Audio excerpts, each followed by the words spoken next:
Our pace of living leaves us little time for leisure. Our program will give you a chance to experience the fascinating world of traveling, extreme adventures, hunting and fishing. Each week we will take you to the most beautiful places of Kazakhstan.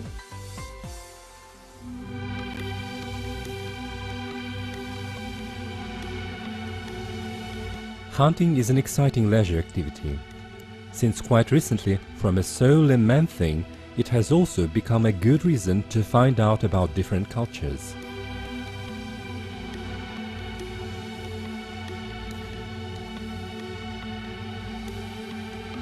In search of trophies, people cover large distances to visit new countries and enjoy natural places, meet new but like-minded people.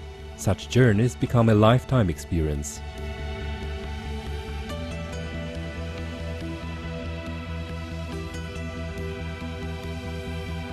Recently, our country has been visited by an entrepreneur from Italy, Marco Shnider, who had a one-week stay in Kazakhstan. The flight from Rome and a trip to a foot of the peak of Khan Tengry took 3 days.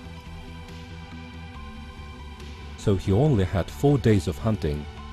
During this short time, he hoped to get an ibex with the horns not less than 130 centimeters. Considering that the standard tour for hunting for the ibex usually takes 10 days, including 7 days of actual chasing the target, and that the average size of the trophy hardly ever exceeds 110 centimeters, the Italian hunter's goal seemed very ambitious and unrealistic to us.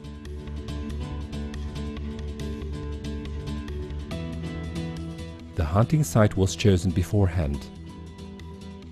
We decided to hunt in the valley of the Sarezhas River that originates in a glacier, with a unanimous glacier that is situated down peak Khan Tengry.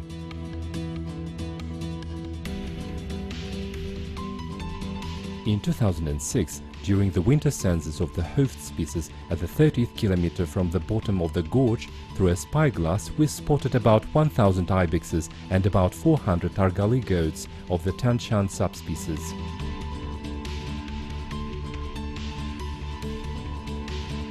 Among them, there were the first-class males with the horns more than 120 centimeters.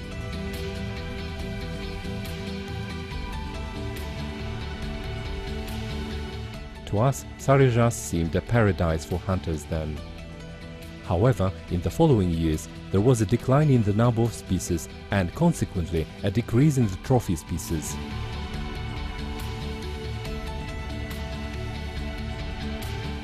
To make things worse, Marco has chosen a bad season for hunting for the super trophy. In early September, mature ibexes still hide in inaccessible rocks above the glaciers at 3,200 to 4,000 meters above sea level.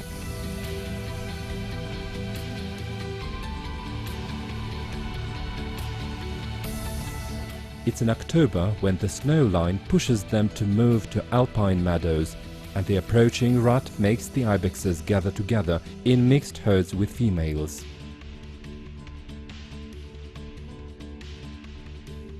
Real hunters are not scared of difficulties that they themselves create.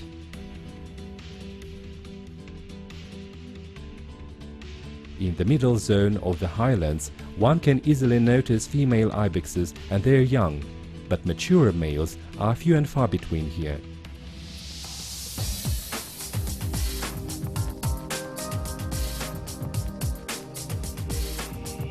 After the flood from Lake Merzbacher, it is still difficult to cross the area on horses.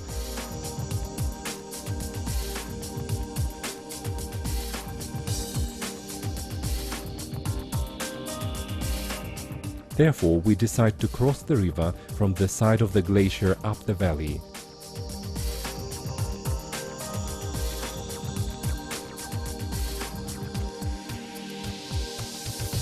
We go up for 20 kilometers. On the right side of the boat, along the glacier, from time to time we see a path in the mountains that leads to the Khan Tengry peak. In order to admire the beautiful slopes, we have to look through a spyglass, and it takes time, so we move slowly.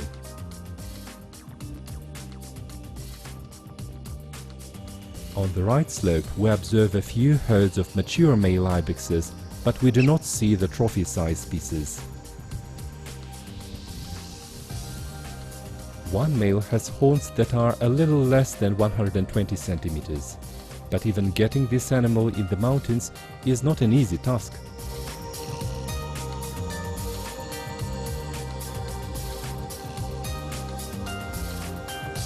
But Marco proves he's prepared for the challenge of hunting in the mountains. He seems to be indifferent to the absence of comfort and service.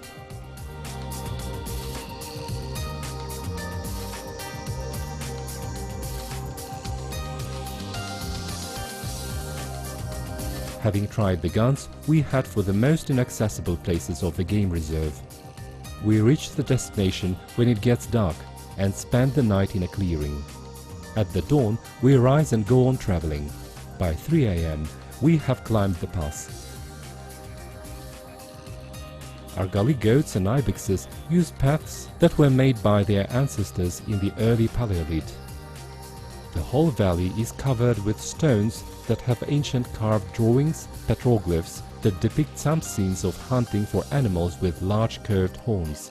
Apparently, early hunters appreciated the trophy qualities of their targets. Художник первобытный имел в виду. The ancient artist meant the Argali goat. A park of the late Stone Age, sighs Marco with awe, and he immediately forgets he's tired. We wish we could spend a few days here and make some slow excursions taking photos, but the tight schedule and the time frame make us move on into the heart of the terrain in search of the trophy. In the clearings along the river, from time to time we come across the remains of animals that died due to natural causes. Despite the lack of time, Marco stops to measure the horns of the dead animal. He is impressed with the size of horns of 125, 107, 132 and 111 centimeters.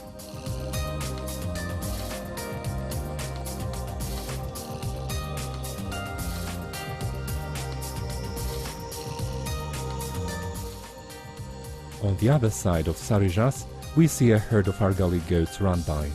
They are Argali karelini, the Tian Shan subspecies.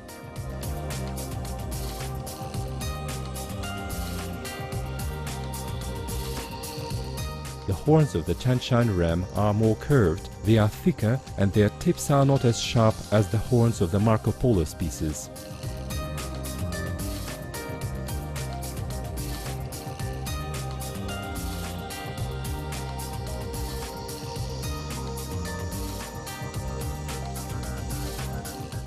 By 8 p.m., we reach the alpine precipices.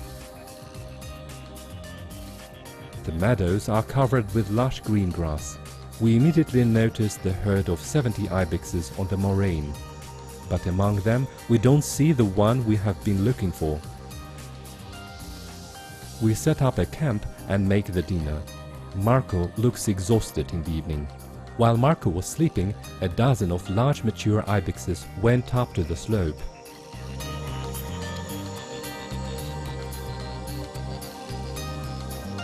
These careful animals managed to survive until their old age, and now they are very close to us, just in 700 meters from the camp, and have stopped to have a rest.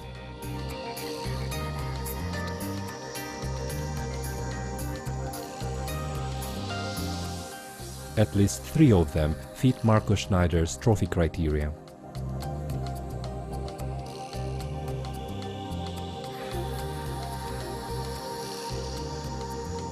We have to wake him up carefully.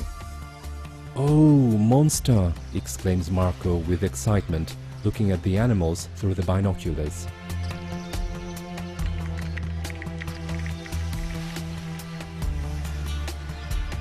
But the job has not been done yet.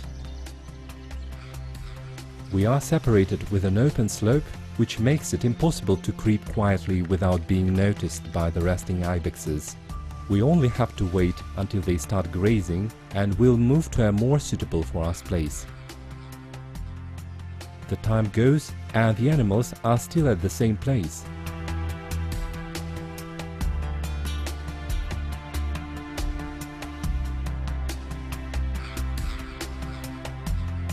Soon it gets dark and we have nothing to do but lie in our sleeping bags, hoping that in the early morning we will have a better chance to get the trophy at the same place. We get up before the dawn breaks, go down the hill to a ravine and hiding there go up the spring.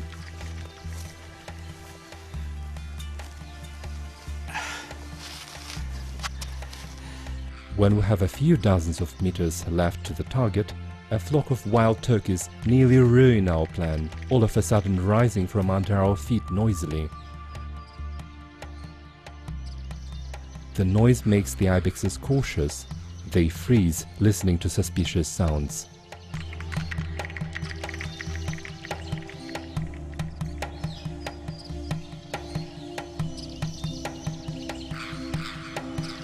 We cover the last 50 meters crawling.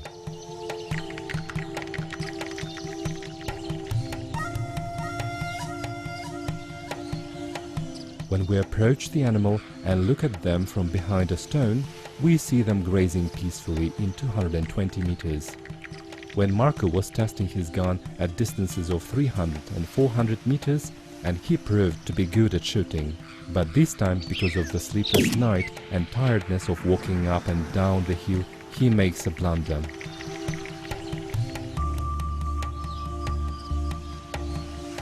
To our surprise, having run for 50 meters, the ibex stops.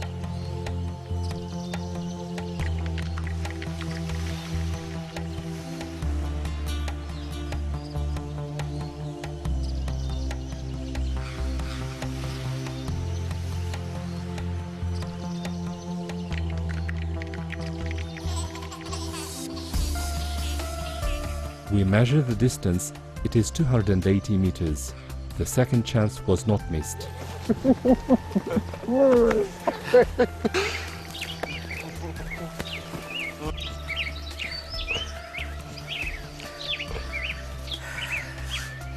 Bravo!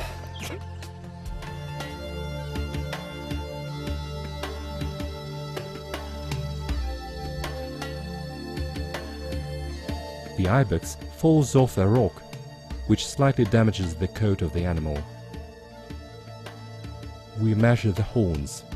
They are 129.2 centimeters.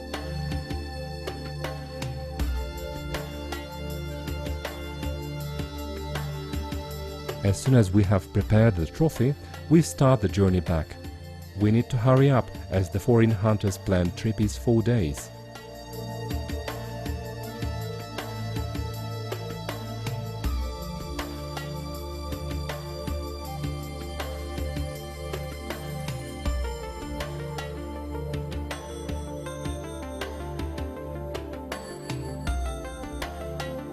As soon as we have had the dinner at the base camp, we recorded a short interview with Marco Shnider.